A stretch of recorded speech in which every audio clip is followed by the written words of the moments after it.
Hello, my name is Noah Jorgensen, and I am doing my um, translation strategies presentation on the NHL, the National Hockey League, and then some translation issues within it. Um,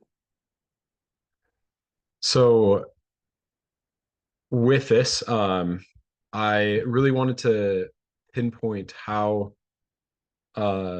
difficult it is to make some of these translations happen because of the lack of awareness in a lot of Hispanic communities where hockey is simply not a common sport. We have a lot of these countries who live close to the equator, and where it's just not really feasible to have ice hockey going on. Sometimes they have field hockey, roller hockey going. But even then, it's just not a common sport amongst a lot of communities just because there typically is a preference for soccer, baseball, basketball, other more common sports. Um, a lot of the times, there's also very, very hyper literal terminology. Something like high sticking, which is a penalty in hockey where you raise your stick too high. Again, very literal. But we have the exact opposite happen sometimes too, where we have instead of calling the hockey stick a stick, we call it a twig. Sometimes you can refer to a rink as a barn. And so if a hockey match is getting pretty intense, you can call it a barn burner if it's getting pretty close and pretty heated, lots of fights going on. And then lastly, differences in culture. We all know the iconic goal as soon as someone scores a goal in soccer. And that's just very different than what we hear in the States. And same with Canada, where a lot of people also play hockey. And so you have these key differences to just what the sport is, what people have heard about it, and what people can work with. Um, so I wanted to show a little bit of what the NHL's website looks like. Luckily, they have a version in Spanish too. So we see a few things here, a little play on words with season's greetings because it's a Seattle hockey team. Their abbreviation is SEA. They ended up in a really intense game today, scoring 5 goals in a row and being able to beat off the New York Rangers. We see a few other things like on the sides, for example, we see some famous hockey players who are representing their own nations in what's called a Four Nations face-off, where we have Finland, Canada, Sweden, and the United States, who are all going to be playing against each other in a tournament to see who is playing the best and who's the best team as of now. Um, we see a few other things too, some top stories over here with the goalie making plenty of saves and getting a shutout. Seals playing against the Boston Bruins, the Four Nations story going on, and then a player who was injured, Nikita Kucherov, returning and having 3 points, so a combination of goals and assists to equal up to three there. We go to the Spanish website though, and it's just very different. Again, going back, we see on the sides the Four Nations face-off players. Here it's just black. And this was taken at the exact same time. I refreshed it so it was loaded similar. And we just see so many different things. One of the main ones I wanted to focus on are some of these main uh, articles or videos here. Now, when we go back to the English one, we see a lot of kind of what's happening now. When we go to the Spanish one, we see that, and we also see on the bottom right here, Enciende la Lámpara.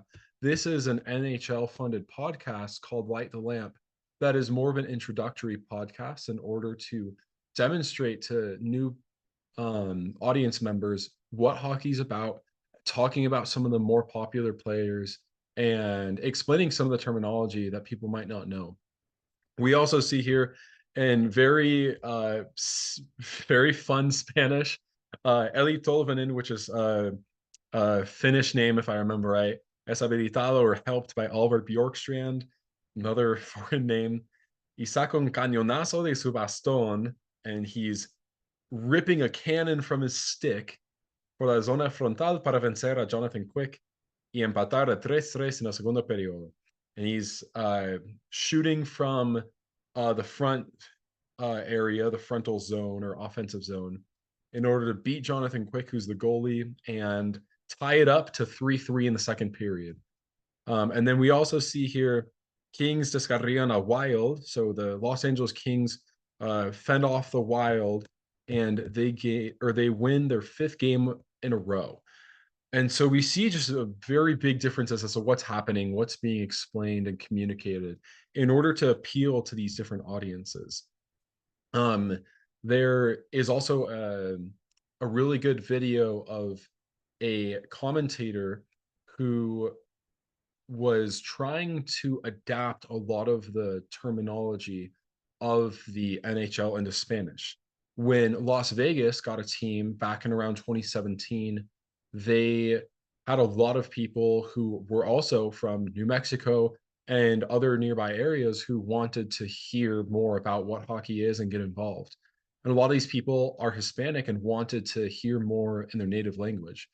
So this man who I'll put the link in if you want to watch some of those videos, they're pretty short. Shows or shares his experience of how initially he was contracted to try to do a translation of the game. And they realized that very quickly this was just not a good idea. It wasn't going well, and there were several key issues, especially with the culture, kind of going back to these issues here, going back to those differences in culture of calling out what goals really were like, and then also understanding that there was a lack of awareness amongst some of the people listening. So to read a few things from an article posted on ESPN, um, Mr. Lopez, who is this man who is translating all this, said there are a few times where uh, there are a few terms that are very difficult to translate, like checking. He says that checking is something that he can't really translate. So he uses get close to someone similar to describing a boyfriend or a girlfriend, and he says, why not make it fun, respecting the people that are giving 100% on the ice, but also respecting the people who are new and have never seen the sport before.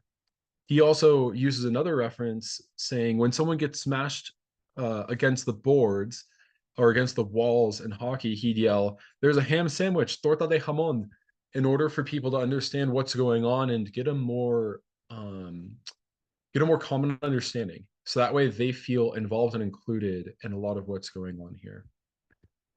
There's so many terms, like I said, that just don't fit super well. Like I said, baston, sometimes we say palo for stick, but we have to use something that's more similar to cane to reference what the stick is doing. I mean, you notice here cross-checking doesn't translate. We just say cross-checking. Una pelea, la caja for the penalty box, and several other terms here that I thought would be fun and also helpful for people kind of learning in a little bit. One that stood out to me though also was assist was asistencia. Normally we think it's a false cognate. However, this is used and it's used a lot, very often in the Spanish hockey world.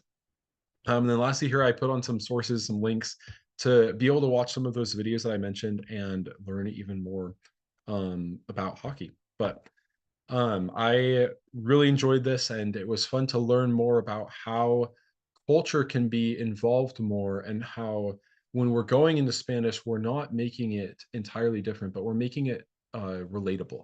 And we're keeping this a very universal game in order to fully connect with each other.